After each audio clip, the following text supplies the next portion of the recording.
आज है हमारे पास दो ताजे ताजे से डिब्बे। एक है पिलपिला सा Realme C53 और एक है सफेदी की चमकान Redmi 12 5G। और इन दोनों ही फोन्स ने मार्केट और लोगों के दिमाग में कंफ्यूजन डाल रखी है, क्योंकि दोनों सेम प्राइस में आते हैं। एक 4G है, एक दूसरा 5G है, लेकिन इन दोनों की ही आपस में बिल्कुल नहीं बनती, क्योंकि दोनों ही हर कंडीशन में एक दूसरे से बहुत ज्यादा अलग है। फिर चाहे परफॉर्मेंस हो या कैमरा हो या फिर डिजाइन हो। अब Realme के ही डिजाइन की बात करें तो भाई ये बिल्कुल आईफोन वाली फील देता है। पूरा का पूरा गोल्ड कलर है, कैमरास भी बिल्कुल उसी तरीके से प्लेस्ड हैं और बिल्कुल फ्लैट फ्रेम्स।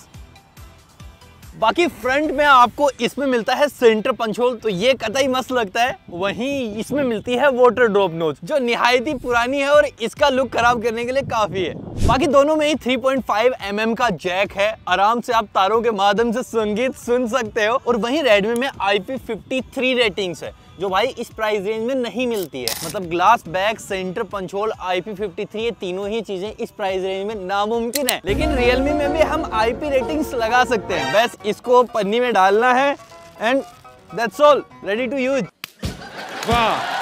बाकी दोनों ही फोनों में 6.7 इंचेस की एक IPS LCD डिस्प्ले मिलती है और ये 90 हर्ट्ज को सपोर्ट करती है। इस प्राइस रेंज में लोग यूजुअली बड़ी डिस्प्ले को प्रीफर करते हैं और इसके सेंटर पंच होल की वजह से कंटेंट वगैरह देखने में बिल्कुल भी ऐसा नहीं लगता है कि हाँ कोई कम प्राइस रेंज के फोन में देखा जा रहा है। ये आपको एक्सपीरियंस अच्छा ही देने वाला है। Realme के साथ भी कलर्स वगैरह सारी चीजें सही आती हैं, साइड बाय साइड दोनों पड़े हुए हैं, इनसे आप भी जज करो। लेकिन ये वाटर ड्रॉप नोच डेफिनेटली इसको थोड़ा सा गंदा और आउटडेटेड दिखाती है। बाकी दोनों ही फोनों में 550 मैक्स नीट्स ब्राइटनेस है, इसकी 560 है, इसकी 550 है, लेकिन दोनों ही बिल्कुल सेम फील होते हैं। अभी मैं बाहर खड़ा हूँ और दोनों ही फोनों में चीजें बिल्कुल विजिबल है। अब भाई खर्चा कम हो या ज्यादा, प्रोटेक्शन हमेशा बहुत ज्यादा जरूरी होती है। तू समझा नहीं, तू समझा नहीं। इसलिए Redmi ने आपको दी है Corning Gorillaglass 5 की प्रोटेक्शन, लेकिन इसके अंदर नहीं है। गिर गया तो सवारी सामान की खुद ही जिम्मेदार है भाई। बाकी दोनों में ही आप मैक्सिमम 1080p पे कंटेंट देख पाओगे। साइड व्यूइंग एंगल दोनों के ही अच्छे हैं, मतलब साइड से भी देखते हो तो आपको ब्लैकिश स्क्रीन नहीं दिखती है,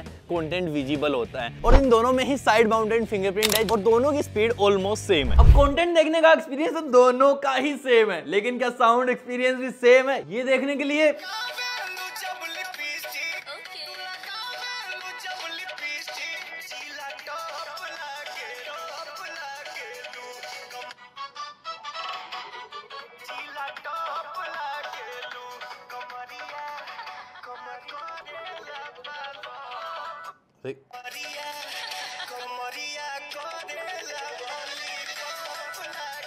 Realme का साउंड तेज है एज कम्पेयर टू Redmi, लेकिन Redmi की क्लियरिटी ज्यादा बढ़िया है। और अब बात करते हैं दोनों की परफॉर्मेंस की। भाई 10,000 के फोन में परफॉर्मेंस की बात कभी होती ही नहीं थी, लेकिन Redmi ने इस प्राइस रेंज में 4th जनरेशन 2 देके इसको एक स्पेशल कैटेगरी में डाल दिया है।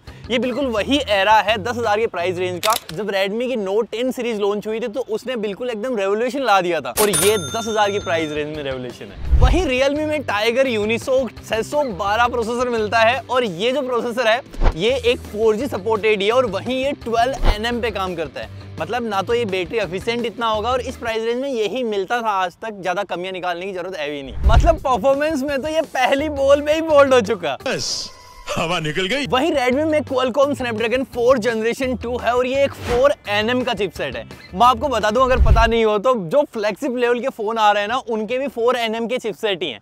ये नंबर जो है ना वो जितना कम होता है उतनी बैटरी एफिशिएंसी अच्छी होती है, और दूसरी चीज परफॉर्मेंस ज्यादा होती है। ओब्वियसली ये फ्लैगशिप लेवल का नहीं है, लेकिन यहाँ पे आपको अच्छी खासी पावर मिल जाती है जितनी अब तक नहीं मिली है। बाकी दोनों में ही हमने side by side app opening closing कर रखी है। Realme की स्लो परफॉर्मेंस सामने ही दिख रही है, और अब दोनों में ही BGMI खेलते हैं, और जब तक ये स्टार्ट हो गए तब तक स्पीड टेस्ट भी हो जाएगा। 1 2 3।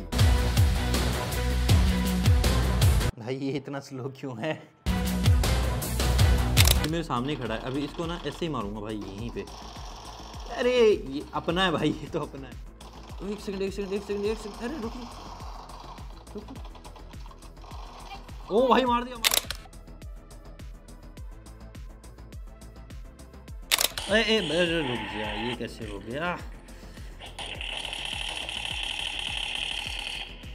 साला कूदने से एनर्जी इतनी खत्म हो गई थी।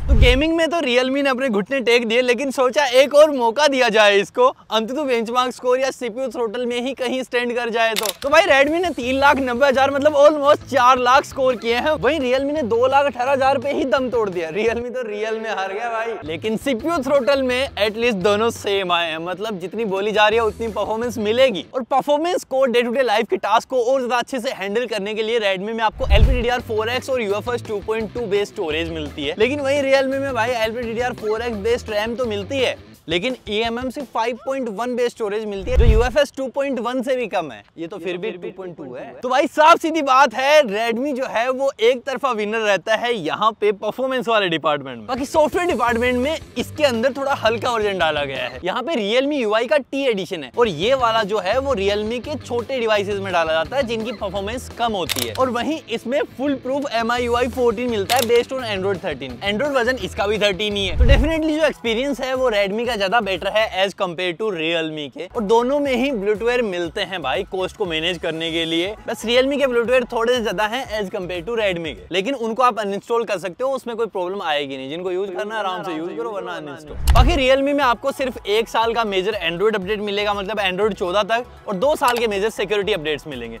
और वहीं Redmi के अंदर 2 साल के मेजर एंड्रॉइड अपडेट, मतलब ये 15 तक जाने वाला है, 14 और 15, और 3 साल के मेजर सिक्योरिटी अपडेट। और Redmi में आपको मिलता है IR ब्लास्टर, जिससे आप अपने फोन को ही रिमोट की तरह यूज कर सकते हो। और इसके अंदर मिलता है कैप्सूल, जो पूरा आईफोन की कॉपी है। ये 2 फोन है, इनमें से किसका डिजाइन ज्यादा अच्छा लगता है वो चीज आपको पिक करनी है, ठीक है? This one. आपका क्या सीन है? यही तीनों ने, ये 2 फोन है, इनमें से एक चूज करना कौन सा ज्यादा अच्छा लग रहा है डिजाइन वाइज। ये वाला रीजन क्या है? लोग अच्छा लग रहा है, टॉप लग रहा है। ये आईफोन वाला सा डिजाइन देख के किया ना, भाई इसके जैसा लग रहा है। तो ये अच्छा, प्राइस क्या है इनकी लगभग, क्या होनी चाहिए बताओ जरा? 12,000 के समथिंग है, ये 25,000 के आसपास। 25,000? 16-17 के आसपास है। ये दोनों ही 11 के हैं।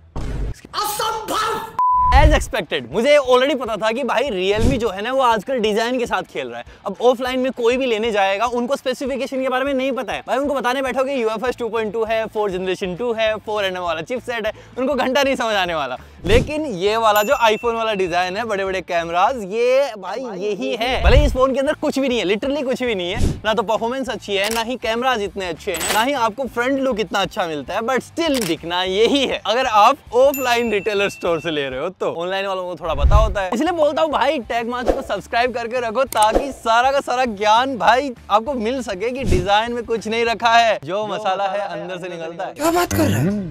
और थोड़ा सा और डिटेल में बढ़ो तो भाई ये एक 5G फोन है और साथ ही इसमें है 7 5G के बैंड्स। ये एक 4G फोन है, ब्लूटूथ वर्जन 5.0। भाई यहाँ पे वो चीजों पे पैसा खर्च हुआ है जहाँ पे आपको रियल लाइफ में नेक्स्ट लेवल एक्सपीरियंस मिलेगा। भाई थोड़ा तो कुछ कर लेते। गजब बेइज्जती। बाकी अगर डिजाइन में से किसी एक को पिक करने का काम आया तो भाई मैं भी इसी को पिक करने वाला हूँ। और अब बात करते हैं सबसे बड़ी खतरनाक चीज की। भाई Realme जो अपना फोन बेच रहा है ना, वो मार्केटिंग कर रहा है 108 मेगापिक्सल का कैमरा बोल रहा है। ये प्राइमरी सेंसर 108 मेगापिक्सल का है, उसके बाद दूसरा कैमरा 0.3 मेगापिक्सल का AI सेंसर है। AI के नाम पे पागल बना रहे हैं तुम्हारा। और दूसरी तरफ Redmi में है 50 मेगापिक्सल का प्राइमरी सेंसर और 2 मेगापिक्सल का डेप्थ सेंसर। 2 मेगापिक्सल का डेप्थ सेंसर भूल जाओ, ये एक ही है काम। और दोनों की पिक्चर्स को जब हमने देखा तो भाई Redmi की पिक्चर्स में क्लियरिटी थोड़ी सी ज्यादा मिली, लेकिन कलर्स जो हैं वो Realme में ज्यादा हैं। लेकिन जैसे आप इसके 108 मेगापिक्सल पे जाके फोटोज खींचते हो तो क्लियरिटी इसकी ज्यादा बेटर बन जाती है। लेकिन Redmi में ऐसा कोई मोड नहीं है और जिसकी वजह से इसकी फोटोज कंसिस्टेंट से मिलती है। भाई 108 पे स्विच नहीं कर सकते, आपको जो मिलना है 50 मेगापिक्सल पे ही मिलेगा। तो 108 मेगापिक्सल में तो भाई ये जीतता है। लेकिन वही बात करें थोड़े से सॉफ्टवेयर प्रोसेसिंग की, पोस्ट प्रोसेसिंग की, तो यहाँ पे Redmi आगे निकल जाता है पोर्ट्रेट सोर्स में। लेकिन इसके अंदर के जो पोर्ट्रेट सोर्स है ना, वो भाई निहायती घटिया है। इसको नहीं पता है कि किसको ब्लर आउट रखना है, किसको सब्जेक्ट में रखना है, कौन सब्जेक्ट है कौन ऑब्जेक्ट है, ये भाई अपनी मर्जी से करेगा जो करेगा। लेकिन मैं कह सकता हूँ कि इस प्राइस रेंज में इसका ब्लर मैनेजमेंट, इसके पोर्ट्रेट सबसे ज्यादा कमाल के। बाकी दोनों ही फोन 1080p 30 fps को सपोर्ट करते हैं। और भाई थोड़ा सा देखो समझो कि कौन सा वाला ज्यादा बेटर पिक कर रहा है कलर्स को। और सेल्फी कैमरा में Redmi 1080p 30 fps तक जाता है, लेकिन ये सिर्फ 720p 30 fps पे रह जाता है। भाई इससे मिनिमम रेजोल्यूशन तो हो ही नहीं सकता। 6,000 रुपए वाले फोन के लिए भी नहीं। और इससे ही दिखता है कि Redmi की क्वालिटी ज्यादा बेटर है। अब देखो फोन कोई भी हो भाई, जिंदा रहता है बैटरी के ऊपर ही। दोनों ही फोन अपने साथ 5000 mAh की बैटरी को लेके आते हैं और 18 वोल्ट की चार्जिंग का सपोर्ट है, क्योंकि भाई इसके बॉक्स में 22.5 वोल्ट का चार्जर मिलता है, लेकिन सुपरबुक चार्जिंग होने की वजह से ये थोड़ा सा जल्दी चार्ज होता है। लेकिन दोनों ही फोनों को हमने साइड बाय साइड यूज कर रखा है, तो कोई प्रॉब्लम नहीं होती है, एक दिन कहीं नहीं गया भाई, आराम से चलने वाली है। और अब बात करते हैं कंक्लूजन पार्ट की, कौन सा फोन आपको लेना चाहिए। तो भाई Redmi डेफिनेटली, मैं तो भाई अंधेरे में पिक कर लूंगा, क्योंकि 5-7 चीजें हैं जो इस प्राइस रेंज में ओब्वियसली नहीं मिलती हैं, कभी नहीं मिली हैं। इसके साथ कंपैरिजन को एक बार के लिए छोड़ दो, आपको ग्लास बैक नहीं मिलता है। ये वाला डिजाइन जो है ये भी भाई आईफोन को ही रिप्रेजेंट करता है, लेकिन इन्होंने वैसे पे कैमरास थोड़े बड़े नहीं किए हैं। ऊपर से जो उसका सॉफ्टवेयर एक्सपीरियंस है वो ज्यादा बेटर है, क्योंकि यहाँ पे आपको फुल फ्लेश्ड MIUI 14 मिल रहा है, ना कि कोई T वर्जन। साथ ही इतना अच्छा प्रोसेसर जो 4nm पे आता हो, 5G को सपोर्ट करता हो, IR ब्लास्टर भी ये फोन अपने साथ लेके आता है। तो इतनी सारी चीजें एक फोन में आना, और वो भी 11,000 में, ये बिल्कुल पॉसिबल ही नहीं हो सकता। और इसका कंपेयर करें तो भाई कुछ भी नहीं है। तो इसको वही लोग खरीदें जिनको भाई ये गोल्ड कलर और ये आईफोन वाला डिजाइन ना कुछ इतना भाग गया है कि उनको स्पेसिफिकेशन से घंटा फर्क नहीं पड़ता। बाकी साफ साफ हर मायने में यही ज्यादा बेटर है। दैट्स ऑल, ये कंपैरिजन यहीं पे खत्म हो जाता है। बाकी नेक्स्ट आपको किसको भिड़वाना है नीचे लिख के बताओ। मैं मिलता हूं आपसे अगले वाले वीडियो में, तक के लिए